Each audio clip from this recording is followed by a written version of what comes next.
What's up, YouTube? Capital G here. Going to talk about Alistar Alban's top 32 deck from YCS Indy. It was Agents. And, you know, Agents was a deck that I wasn't nearly as high on as everybody else. I played it. I did actually like it. I feel like the deck does have a lot of power, but I was never sure that adding one more copy of a card could really take the deck as high as I would like for it to go before, you know, I really invest in it. And there's one card that has always given this deck problems. It wasn't really a factor last format, but it's Thunder King Ryo. And you guys know that that card's basically defining the format right now. And it's like, thank God that somebody finally built a agent variant. And even I couldn't do this. That has no problem handling Thunder King Ryo. It just, this deck is constructed to just destroy opening plays of opposing plays that you think are going to be common. All right, let's go into the deck list first off. 2 copies of Archlord Kristya. 3 copies of Master Hyperion, 3 copies of Herald of the Orange Light, 1 copy of Honest, 3 copies of Thunder King Ryo, 2 copies of Card Trooper, 2 copies of Agent of Mystery Earth, 3 copies of Venus, 3 Mystic Shine Balls, 1 Maxi, 3 copies of Mystical Space Typhoon, 1 Monster Born, 1 Pod Duality, 1 Heavy Storm, 1 Dark Hole. We have the Solemn Brigade, which is 1 Solemn Judgment, 2 Solemn Warnings, 3 copies of Call to Haunted, 2 copies of Deep Prison, and 2 copies of Torrential Tribute. The first thing I noticed in this deck was that he was running Archlord Kristya, a card that gets a lot of heat, and a lot of agent players have completely disregarded. You know what? I think that the way he constructed this deck is the only way that you can get Kristya to actually work. Because initially, a lot of people say, well, if you have a dead Kristya in your hand, then you can pitch it for Herald of the Orange Light. And Herald of the Orange Light is like one of the best cards in this entire deck. Like it can win and steal you games because it can negate the damage step. It can negate face down monsters. It can negate effects that happen in the graveyard. It can negate anything basically. It's like having copies of Doka.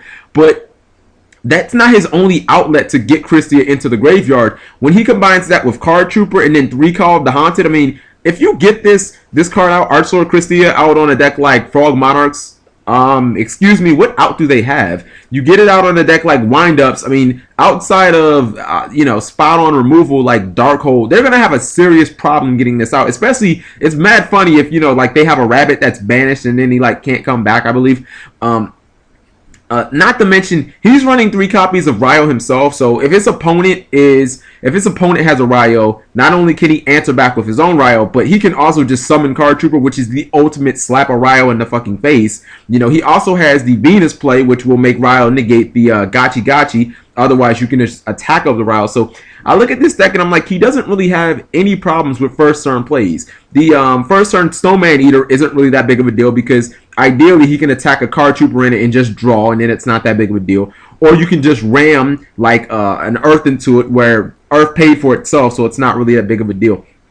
The Call of the Haunteds are just flat out nuts in this deck. It's like you can get Honest back and then bounce Honest to your hand. You can get, if your opponent MSTs it, you can activate Call and bring back a Card Trooper and then just draw one, so you end up going +1. Or, I mean, you can just bring out the big guns. You can bring out Archlord Kristya, just win games. Or you can reborn Master Hyperion. Like, I don't think a lot of people realize you can tribute summon for Hyperion. You can summon it with Monster Reborn or with Call of the Haunted. And chances are you're going to have some type of fairy in your graveyard. You don't ever have to worry about, you know, oddly drawing into Hyperions and shit like, or not Hyperion, but Mystic Shine Ball because the Card Trooper. Like, I look at Card Trooper and it's just like, man, I can't understand why we weren't running this in this deck before. I also like the fact that he was running defense. Like, he's not running Gores, which makes perfect sense because he's running the Solemn Brigade, especially Solemn Judgment. Like, I would never advocate running Solemn Judgment and Gores in the same deck if you're going to run Agents. But if you're running no Gores, it makes a lot of sense, you know.